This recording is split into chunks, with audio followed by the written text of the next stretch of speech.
Une fois que ma machine est créée, je peux donc la gérer directement d'ici. Je vais la rallumer. Windows 8 n'offrant pas de menu de démarrage classique, j'avais donc choisi l'option afin de rajouter le menu de Stardock qui me permet d'avoir un menu démarré tel que je le connais habituellement. Remarquez qu'au passage, il met également les fenêtres métro en mode fenêtré, ça c'est moderne UI, ce qui peut être pratique, à vous de voir si vous le souhaitez ou pas. De toute façon, ces programmes peuvent se désinstaller secondairement.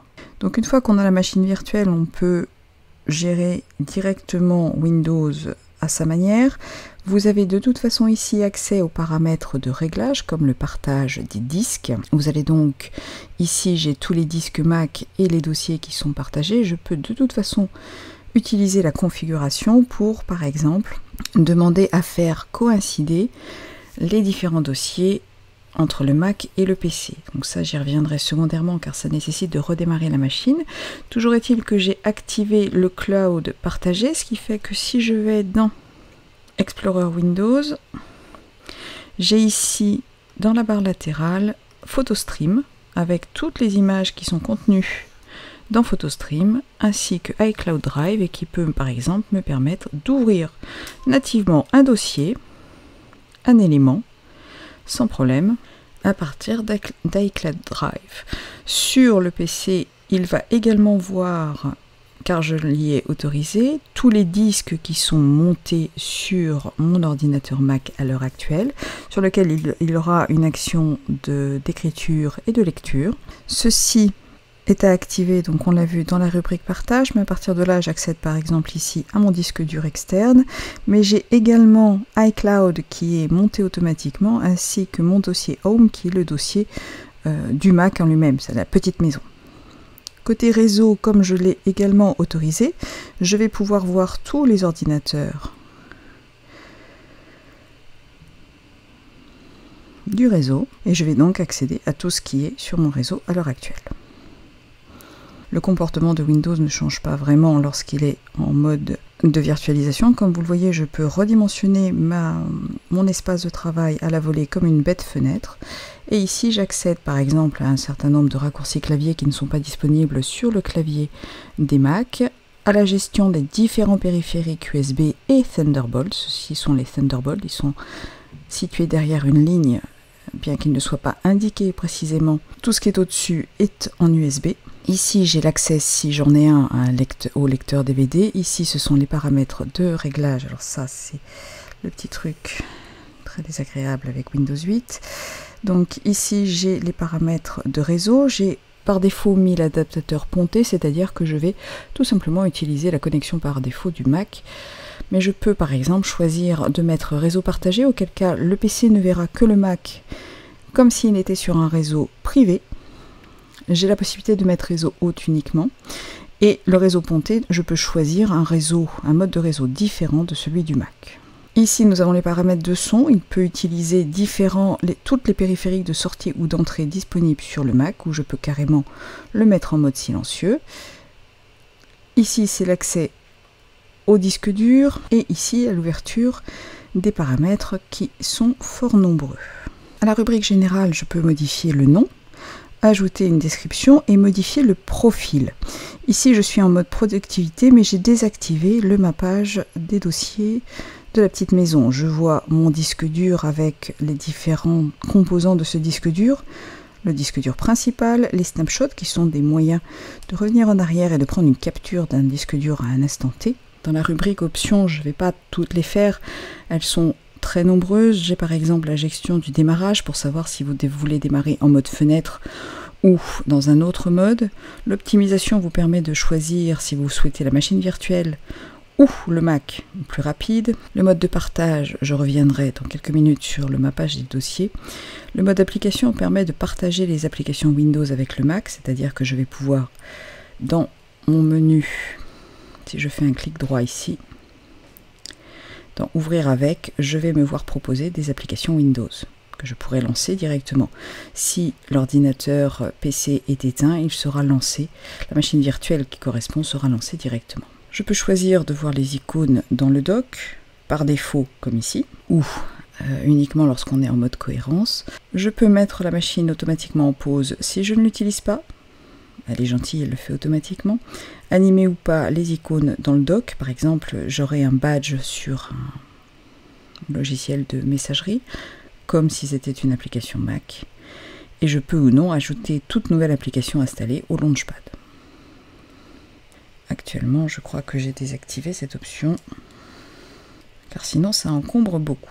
À l'inverse, je peux partager les applications Mac avec Windows, donc si je relance, que je vais ici, que je fais un clic droit, et que je demande à ouvrir avec, donc là on me propose d'ouvrir avec des applications Mac par défaut. Je peux d'ailleurs demander à l'ouvrir directement sur le Mac, ce qui fait que ça va m'ouvrir aperçu de façon systématique. Il est également possible de déterminer si l'on souhaite ouvrir automatiquement les liens sur le Mac ou sur Windows, et même chose pour les emails si vous avez comme préférence d'utiliser Mail par exemple. Vous pouvez avoir d'autres applications comme les groupes de news, les FTP, le RSS ou l'accès à distance. Le mode cohérence permet d'avoir la zone de notification dans la barre de menu et d'autoriser les applications à switcher en plein écran. Côté plein écran, je peux utiliser ou pas le plein écran de Mac, c'est-à-dire avec la fenêtre qui va occuper la totalité et la barre de menu qui se rétracte en haut. Je peux également mettre des coins pour certains raccourcis, comme là par exemple quitter le mode plein écran. Je peux demander à automatiquement garder les proportions ou m'adapter à l'espace disponible, et je peux étendre à tous les écrans, c'est-à-dire que Windows prendra, si vous avez deux écrans raccordés, Windows utilisera les deux écrans. Si vous ne souhaitez pas, dans ces cas-là, Windows, quand il passe en plein écran, n'utilisera que l'écran sur lequel il est installé, et le deuxième restera dédié au Mac. On va faire un essai tout de suite de mode cohérence.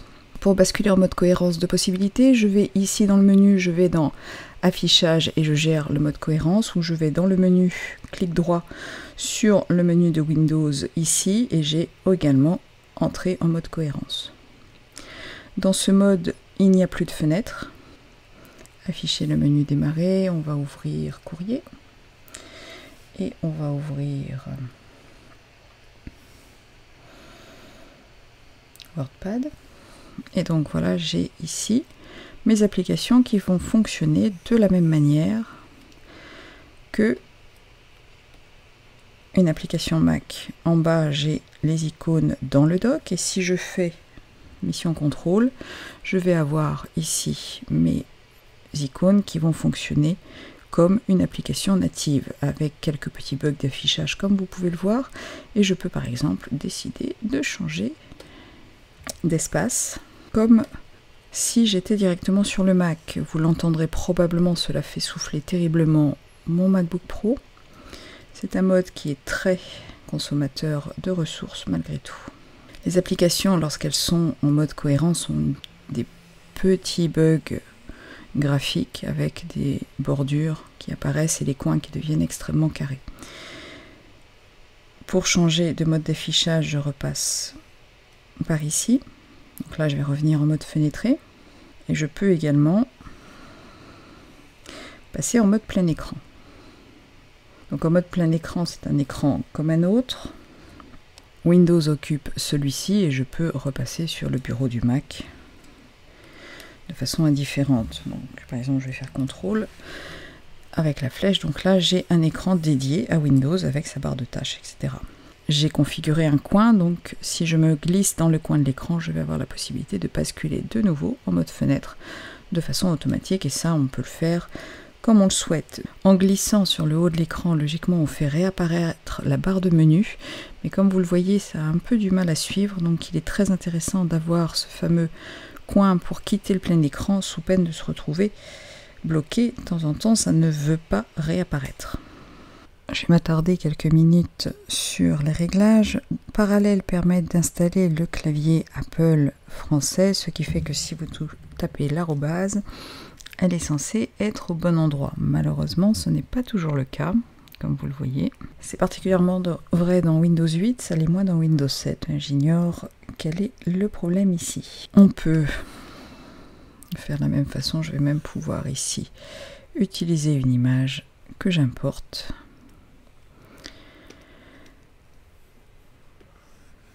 Par glisser-déposer entre les deux environnements sans difficulté. Parallèle installe également un raccourci vers les dossiers partagés qui apparaissent comme autant de points de montage réseau, par exemple PhotoStream. Et je vais pouvoir utiliser PhotoStream dans mon document. Pour accorder un périphérique au PC, il suffit d'aller sur le menu USB et choisir le périphérique à importer. Je vais connecter une clé USB. Elle va monter de façon automatique, puisque Windows est en pause. Elle monte de façon automatique sur le Mac. Si je souhaite la basculer sur le PC, je vais cliquer dessus et il faut que je la retrouve.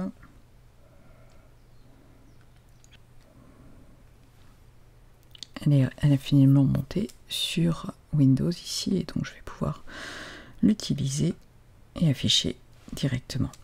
Remarquez que dans les préférences de parallèle, si je retourne dans les préférences, si je souhaitais que cette clé reste de façon automatique, soit connectée automatiquement à Windows, il me suffit de cliquer sur le plus, de sélectionner dans le menu, de retrouver ma clé et de demander à l'attribuer par exemple à une des machines virtuelles. Il faut distinguer le mode de pause avec le mode de suspension. Lorsque je suis dans ce menu, j'ai la possibilité de mettre en pause. La pause est quelque chose de totalement immédiat, mais qui ne permettra pas par exemple de quitter le logiciel. Ça permet simplement de suspendre l'activité de Windows de façon très ponctuelle. On clique et la reprise est instantanée. Si par contre je passe en mode suspension d'activité, ici j'ai un indicateur, le système se charge en mémoire et va permettre par exemple de quitter Parallèle et de le relancer sans n'avoir rien perdu.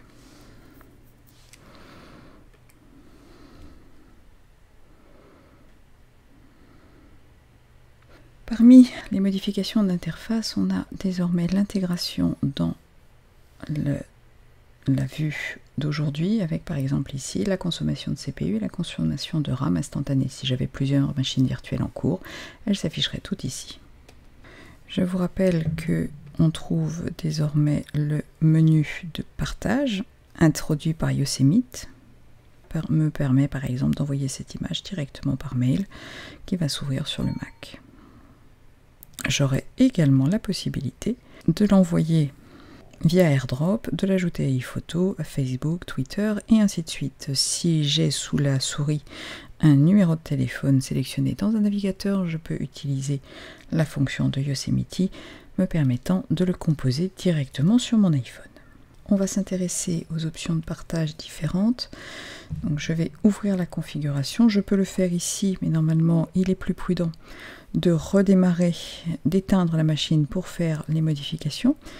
Si je vais ici dans Partage et que je demande à mapper les dossiers d'utilisateurs avec Windows, en passant dans Configuration, j'ai plusieurs dossiers à choisir. Je peux par exemple fusionner les deux corbeilles, fusionner le bureau, la musique, les films, les téléchargements et ainsi de suite. On va juste fusionner le bureau et la corbeille, ce qui va m'imposer de me déconnecter et de me reconnecter. Et j'ai maintenant ici les mêmes éléments. Si par exemple je prends une nouvelle capture d'écran, elle s'affiche sur mon bureau Mac, elle s'affichera également sur mon bureau PC puisqu'il s'agit des mêmes éléments. C'est un simple miroir qui va me permettre d'utiliser Windows avec le contenu des dossiers que je lui aurai indiqués. Ce mode miroir est à double tranchant. Si vous faites une modification dans Windows que vous regrettez ensuite, vous n'aurez pas la possibilité de revenir en arrière. Tout ce qui aura été modifié sera modifié également sur le Mac et l'inverse est vrai.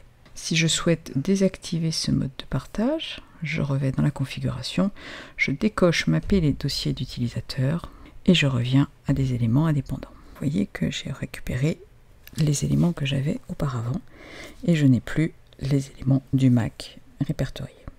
On va finir notre petit tour des réglages. Donc pour cela, j'ai besoin d'arrêter la machine virtuelle. Si je souhaite secondairement modifier ce que j'ai attribué à la machine virtuelle, je dois donc l'éteindre et ensuite je vais pouvoir aller dans Matériel. Et c'est ici que je vais par exemple modifier la mémoire que je donne à la machine virtuelle ainsi que le nombre de CPU. Les Mac Pro sont désormais supportés, donc on peut monter jusqu'à 12 corps.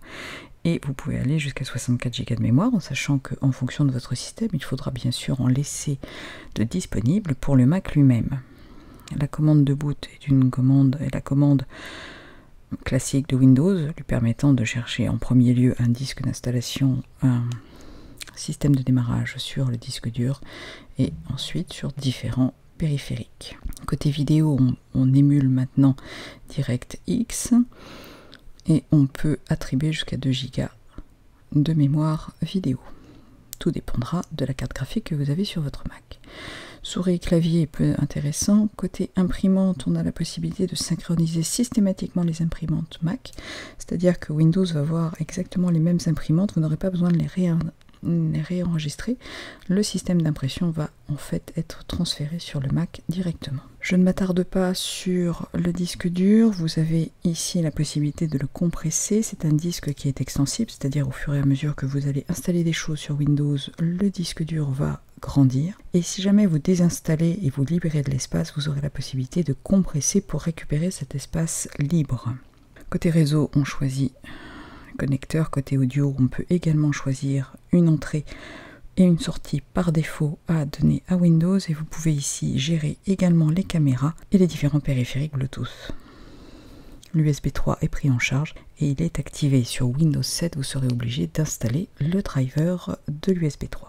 Côté sécurité, on peut bloquer la machine afin d'éviter toute utilisation frauduleuse. Je vous conseille de désactiver la sauvegarde par table machine, car les machines virtuelles seront modifiées à chaque utilisation, et de ce fait, si vous avez un disque dur de 30 Go pour la machine virtuelle, ça sera 30 Go multiplié par autant de copies sur Time Machine. J'ai évoqué les snapshots, je ne vais pas revenir en détail sur toutes les fonctionnalités, toujours est-il que nous pouvons ici faire un clic droit et demander à gérer les snapshots, et vous allez avoir les différentes copies qui ont été réalisées. Vous pouvez en un clic restaurer, accéder, éditer et revenir en arrière. Si vous avez par exemple installé un logiciel qui pose un problème de stabilité, vous pourrez revenir en arrière et vous perdrez bien sûr tout ce qui aura été fait dans l'intervalle. On peut éditer et supprimer, ajouter des notes ou changer le nom. On peut réaliser aussi des clones liés, c'est-à-dire un partage du disque dur, mais il s'agit là d'une fonctionnalité avancée. Vous pouvez avoir plusieurs machines virtuelles partageant un même disque dur, mais étant indépendantes. C'est une fonction qui ne sera pas forcément utile à tout le monde. Les snapshots utilisent de l'espace, donc si vous êtes un peu juste en espace, la suppression d'un snapshot permettra d'en récupérer. Parmi les options, Smart Mode permet de mapper les volumes Mac dans Windows, c'est ce qui permet de faire apparaître le disque d'utilisateur ainsi que iCloud Drive et ainsi de suite dans le PC comme un disque réseau. Vous pouvez désactiver ici. Et à l'inverse, vous pouvez demander à avoir tous les dossiers Windows montés sur le Mac comme autant de disques virtuels et par exemple de partager OneDrive avec le Mac, c'est-à-dire que si vous l'avez installé sur le PC, il apparaîtra sur le Mac comme un disque partagé. Sur la rubrique générale, il est possible ici de changer de mode, à savoir le mode productivité, les jeux, le design ou le développement de logiciels. Ce sont des systèmes de pré-réglage. Dans le mode productivité, le mapping des dossiers est complet, c'est-à-dire le bureau, les photos, les vidéos, le téléchargement, la corbeille et ainsi de suite. Dans le mode jeu, tout est désactivé et les réglages sont faits pour profiter au maximum du processeur et ainsi de suite. Ce sont simplement des pré-réglages, vous pouvez les régler vous-même secondairement en fonction des besoins. On l'a vu, le système Mac 1010, soit Yosemite, est supporté à la fois en hôte mais aussi en machine virtuelle, donc je vais lancer en sachant qu'il y a des fonctionnalités qui ne sont pas disponibles pour les machines virtuelles Mac. Désormais, on accède à une grande partie des choses habituelles. Vous voyez que là, par exemple, la transparence est de toute façon désactivée. Je vais laisser Parallèle mettre à jour ses outils.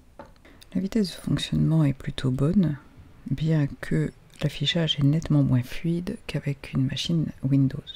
Pendant longtemps, la virtualisation du système Mac s'était limitée avec un partage uniquement par le réseau, impossible de faire un glisser-déposer de documents.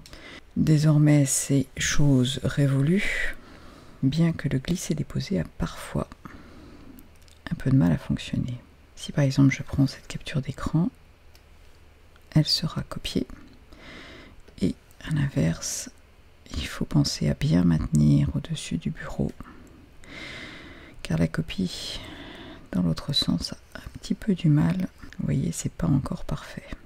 Du côté justement du partage, on peut partager, mais il n'est pas possible par exemple de réaliser un miroir. Le miroir n'est pas disponible pour le système Mac, l'accélération graphique non plus, et on est limité au niveau des capacités de la machine virtuelle.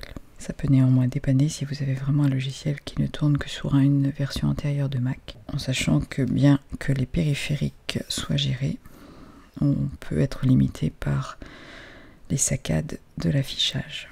Disons que ça dépanne, mais ça n'est pas parfait. Parallèle propose également de migrer un Windows à partir d'un PC.